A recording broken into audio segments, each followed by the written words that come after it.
Mr. General DeJoy. Our second witness is Roman Martinez, the fourth.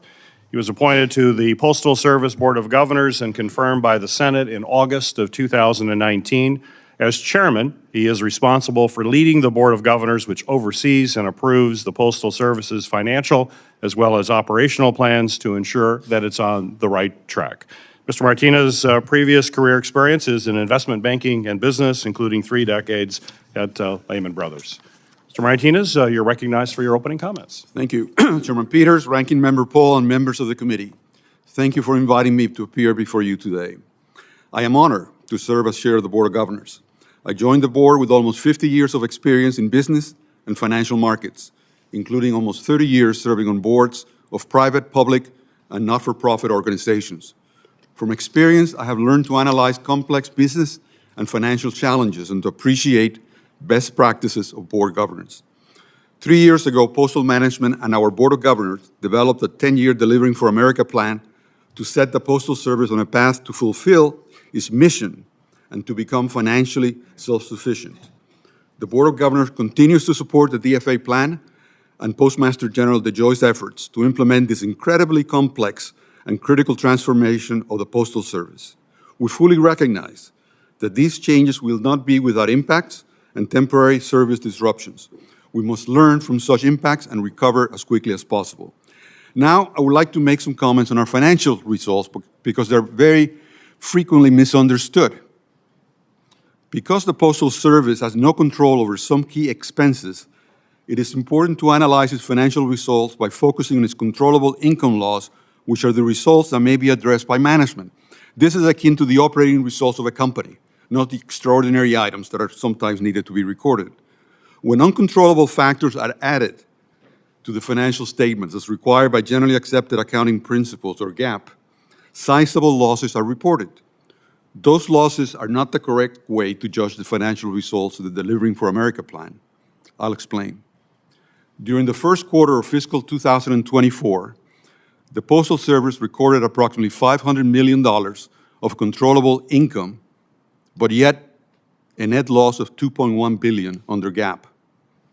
There are 3 main uncontrollable factors that resulted in the sizable GAAP loss. First, in the first quarter, the amortization of unfunded pension liabilities amounted to approximately $1.4 billion. This is the direct consequence of the law that requires USPS pension contributions be invested exclusively in U.S. Treasury debt securities. This has resulted in an outsized mismatch of investment assets and liabilities that are subject to inflation adjustments, particularly disastrous in periods of negative real rates of interest as recently experienced.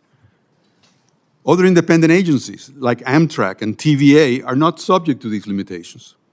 And a recent Inspector General report found that if postal retirement funds had been invested in a plain vanilla 60-40 stock bond portfolio, our almost $100 billion of retirement funds deficit in 2022 would have been an $800 billion surplus. Let it sink in, okay? Because of the law that requires to invest in U.S. Treasury securities, which are mostly at most medium term, we have had to record sizable losses that we have no control or management over. Second, the Postal Service remains saddled with paying a disproportionate share of Civil Service Retirement System, or CSRS, costs. These are for postal employees who work for a predecessor organization, the Post Office Department. A recent OIG report noted that the Postal Service is expected to cover the full cost of CSRS benefits, while other federal agencies are not.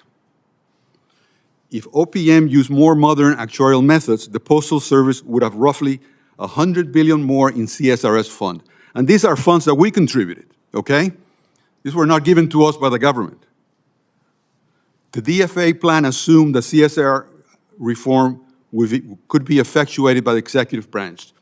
About an hour or so ago, the Office of Legal Counsel issued a press release saying that, no, if this are to be changed, they would require legislative action.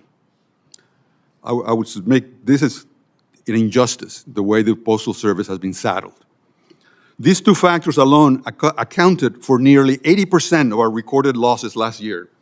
So when you talk about $6 billion of losses, you got to take into account that 80% of them were by things that we did not control. I urge you to read the two OIG reports that I cited. One is dated April 26th of 2023, and the other one January 8th of 2024. They're extremely informative and lay out exactly the problem that I just described in detail. Now, a third factor inflating the Postal Service's expenses is our workers' compensation obligations. The OIG has also noted on a different report that absent legislative changes, the organization is limited in its ability to adopt cost-saving initiatives that are often used in private industry. These expenses total about $1.6 billion annually. If the Postal Service could adopt some of the best practices used by private sector, the OIG estimates that potential savings are over $300 million annually. Furthermore, as if this wasn't enough, under GAAP, the reported workers' comp liabilities on the books are adjusted by changes in interest rates. In the first quarter of 2024, it resulted in a non-cash expense of $1.2 billion.